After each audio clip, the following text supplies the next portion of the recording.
Malaysia में रहने वाले बहुत सारे भाइयों के आजकल वीज़े नहीं लग रहे, इवन कि थाईलैंड वाले भी वीज़ा रिजेक्ट कर रहे हैं जब उनके परमिट को देखते हैं कि उनके परमिट के ऊपर लिखा हुआ है सिंगल एंट्री वीज़ा। ये मेरे बैक साइड के ऊपर आप देख रहे हैं कि यहाँ पे सिंगल एंट्री वीज़ा क्या होता है? यानी कि इसका मतलब है कि ये बंदा अगर आपके मुल्क से बाहर गया, अपने मुल्क की बात नहीं है, किसी और मुल्क के लिए आप उस मुल्क से बाहर गया तो उसको दोबारा एंट्री नहीं दी जाएगी। इसलिए वो कहते हैं कि इस वीज़े के ऊपर आपको या इस परमिट के ऊपर आपको थाईलैंड का या दूसरे कंट्रीज़ का किसी भी कंट्री का वीज़ा नहीं मिलेगा। अब इसका हल क्या है? यहाँ पे मैं आपको मल्टीपल एंट्री वीज़ा भी दिखा देता हूँ। ये देखिएगा, ये मल्टीपल एंट्री वीज़ा है। यानी कि इसका मतलब है जिस बंदे के पास ये मल्टीपल एंट्री वीज़ा है, चाहे ये स्टिकर वाला है, चाहे ये पेपर वाला है। जिस बंदे के पास ये मल्टीपल एंट्री वीज़ा है, वो बंदा आराम से मलेशिया आ भी जाता है, मलेशिया से किसी और कंट्री जा भी सकता है। किसी भी कंट्री का वीज़ा उसको आराम से मिल भी जाता है। और अगर आपके पास ई वीज़ा है, या ज़्यादातर ये ई वीज़ा के ऊपर लिखा होता है, या अब ई वीज़ा या स्टिकर वीज़ा, उसके ऊपर ये सिंगल एंट्री वीज़ा लिखा हुआ है, तो अपने एजेंट से या अपने बॉस से कॉन्टैक्ट करें, उनसे बोलें कि यार इसके ऊपर सिंगल एंट्री वीज़ा लिखा हुआ है, मैं तो ट्रैवल नहीं कर सकता किसी और कंट्री के लिए। अच्छा, ये सारी मैं इन्फॉर्मेशन दे रहा हूँ सिर्फ वर्क परमिट वालों के लिए। मलेशिया के अंदर जो वर्क परमिट वाले लोग हैं, ये उनके लिए इन्फॉर्मेशन है। ये विजिट वीज़ा वालों के लिए इन्फॉर्मेशन नहीं है। ये सिर्फ उन लोगों के लिए इन्फॉर्मेशन जिनके वर्क परमिट के ऊपर ये लिखा होता है। तो इसका हल ये है कि वो क्या करेगा कि आपका नेक्स्ट जो वीज़ा रिन्यू होगा उसके ऊपर वो मल्टीपल एंट्री ऐड करवा देगा कि ये बंदे को लो हम करते हैं कि मल्टीपल एंट्री के लिए।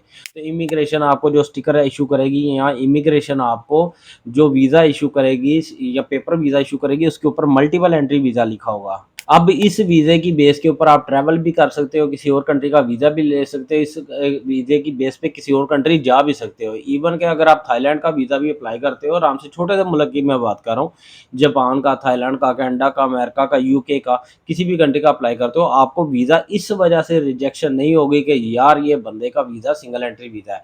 लिहाजा जिन लोगों का ऑलरेडी सिंगल एंट्री वीज़ा है, वो अभी अपना वीज़े के बेस के ऊपर आप ट्रैवल करने का मत सोचें कि मैं किसी और कंट्री का वीज़ा लगवा लूँ। किसी एजेंट से भी बात करेंगे तो वो आपको धोखा देगा, वो कहेगा ठीक है वीज़ा लग देगा, मगर ये है कि वो पैसे लेके आपके भाग भी जाएगा, आपका वीज़ा को नहीं लगना है। यहाँ पे मैं एक और इन्फॉर्मेशन दे दूँ, जो लोग 2023 में विजिट वीज़ा पे आए थे और उन्होंने अपनी रिहायरिंग करा ली या रजिस्ट्रेशन करा ली या किसी तरीके से आरटीके 2.0 के अंदर अपने आप को शामिल करा लिया और किसी तरीके से फिंगर शिंगर करवा लिए, सेटिंग के ऊपर वीज़े शीज़े लगवा लिए, या वो लोग जो मैं कह रहा हूँ कि बहुत सारे लोग ऐसे जो पाकिस्तान या इंडिया या बांग्लादेश या नेपाल से ही वर्क वीज़ा के ऊपर आए हैं और एजेंट 2 नंबर किस्म के एजेंटों से उन्होंने वीज़े शीज़े लिए, उनमें से बहुत सारी खबरें ये आ रही हैं कि उनमें से बहुत सारे लोगों के वीज़े नहीं रिन्यू होने। उसकी वजह ये है कि एजेंट हज़रात क्या करते हैं, यहाँ की छोटी-सी कंपनी ओपन करते हैं, कंपनी स्टार्ट हो जाती है, कुछ सेटिंग करा के किसी तरीके से कोटे-शोटे निकाल लेते हैं, कोई 100 बंदे का कोटा, 150 बंदे की कॉलिंग या कोटा निकाल लेते हैं। अब वो कॉलिंग या कोटा, कॉलिंग कह लें या उस कोटा कह लें या परमिट कह लें, वो लोगों को परमिट शेयर कर देते हैं। जब साल पूरा हो जाता है, साल के बाद इमिग्रेशन को रिपोर्ट देनी होती है कि हाँ जी भाई, क्या कारोबार आपने किया, 100 बंदा था आपके पास, दिखाएं आपने क्या उसके साथ बिजनेस किया, 100 बंदे के साथ, उसको सैलरियाँ दी हैं उसकी डिटेल दें, जो आपने कोई कॉन्ट्रैक्ट लिया उसकी डिटेल दें, आपने जो कारोबार किया उसकी डिटेल दें। ये सारी चीज़ें इनके पास नहीं होती है, क्योंकि ये कंपनी ही फेक होती है। और ये क्या करते हैं कि कंपनी कहते हैं कि जी ठीक है, कंपनी बना ली, वीज़ा इशू कर दिए, जहाँ मर्जी काम करो, जिसे आप आज़ाद वीज़ा कहते हो या ए टू बी वीज़ा कहते हो। जब इन कंपनीज के पास प्रोग्रेस रिपोर्ट नहीं होती, ये कुछ दिखाने के काबिल नहीं होते और ना ही इनके अकाउंट में इतने पैसे होते हैं कि कंपनी को मेंटेन कर सके, तो नेक्स्ट ईयर इनको कोटा नहीं दिया जाता, और जिनका कोटा दिया होता है उनको ये कैंसिल कर दिया जाता है जब, या उनके वीज़े रिन्यू नहीं होते हैं। जब उनके वीज़े रिन्यू नहीं होंगे तो ऑलरेडी वो बंदे ब्लैकलिस्ट हो जाएंगे या इलीगल हो जाएंगे। तो इन चीज़ों से बचने का हल यही है कि जब भी आप सिलेक्ट करो किसी रजिस्टर्ड ट्रैवल एजेंसी से वीज़ा लो, चलते फिरते एजेंट से बिल्कुल वीज़ा ना लो।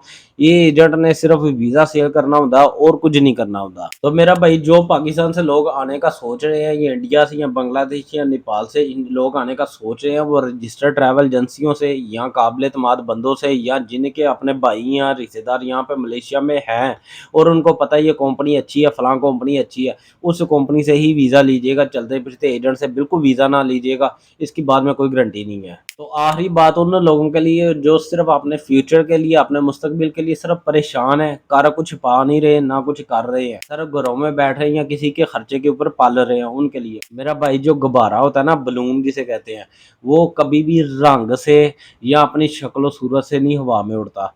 उसको उड़ाने के लिए उसके अंदर जो हवा होती है, प्रेशर होता है, या उसके अंदर जो एक आग बढ़ी जाती है जिसे आप गैस कहते हो, वो गैस उसको मजबूर करती है ऊपर लेके जाने के लिए।